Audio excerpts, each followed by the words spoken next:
Here we are in Las Vegas with the former world champion Australian Tszyu, mate. We're here in Las Vegas. Just had a very, very big announcement, mate. The rematch is official.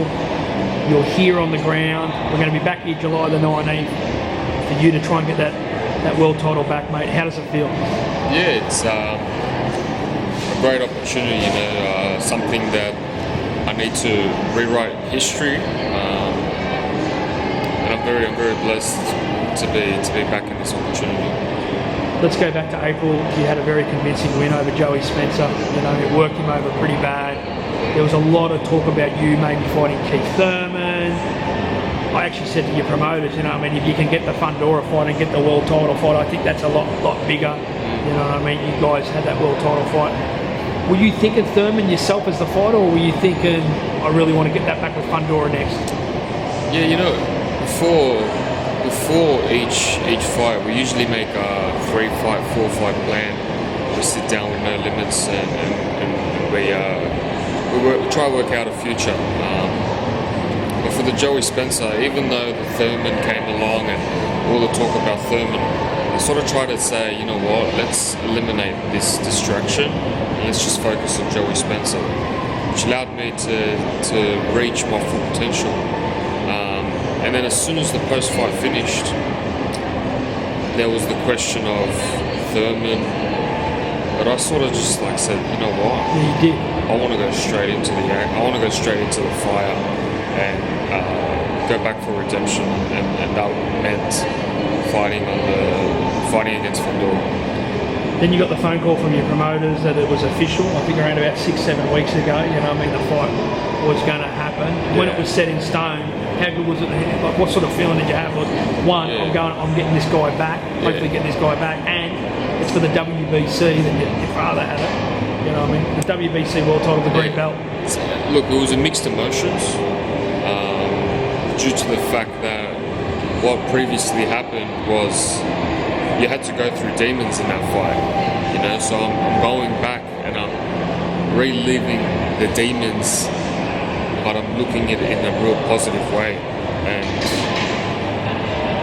what can happen post-fight of winning this fight is what gets me up each morning, and the excitement that I got, the hunger that I got, knowing that I've got a full 10-week prep against a tall fighter instead of just 2 sparrings that I previously had. When you look back at that fight, and I want to go on about the cut and all that sort of stuff, we've been through it, we've got over it. Do you take, you're not going to give us away too much, but do you take a different mindset now that you know that you've been in with him for 12 rounds with an eye that was busted, and the first 2 rounds, you must go into it quite confident. Like a lot of us Australians and a lot of other people, we don't look at it kind of as a loss. It was sort of more of a warrior fight. He just sort of edged it, you know what I mean? But for you, getting back to the confidence, you know what you did in the first 2 rounds, and then obviously rounds 3 to 12. Yeah. You must have a lot of you know what? What lost me the fight, even though it was very close, what lost me the fight was not my game plan or technique, was that I lost my head and my brain at a certain given time. From round 3 to round 7, 8 was where I wasn't thinking about the fight. I was coming back into the corner. It wasn't on my mind about what I should be adjusting to, but what was in front of me. I felt like I was in survival type mode, and it was more about showing my heart and showing what I'm truly capable of, rather than sticking to the game plan and sticking to what I'm good at. So this fight, when I come out, I'm hoping to just stick to what I'm good at and bring out the best in each round and win each round convincingly. I want to go to Manny Pacquiao now. Whoever would have thought you've trained with Manny in the Philippines?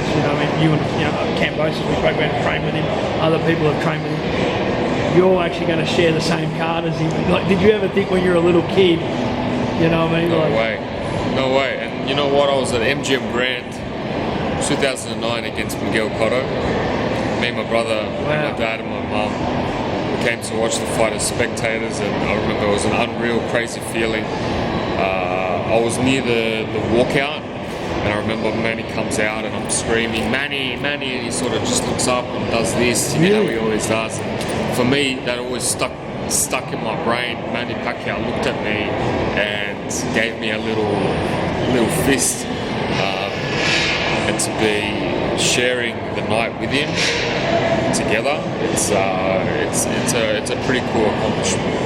You've never fought at the MGM Grand, you fought at T-Mobile against Fundora. Yeah. I know you and your team have always, your manager Glenn Daniels has been there many times. Your father obviously fought there and obviously met many other places, but your first time fighting at the notorious and iconic MGM Grand. Yeah. Well, you know what? I went through an era where I used to watch a lot of Floyd Mayweather, and Floyd Mayweather used to be MGM Grand. Without hesitation, without mistake. I was a big fan of his, and to know that this is where I'll be fighting, the home of boxing. You still think it is? I do. 100%. Yeah. 100%. You know, like if we're talking about the Coliseum of boxing, MGM Grand is the one.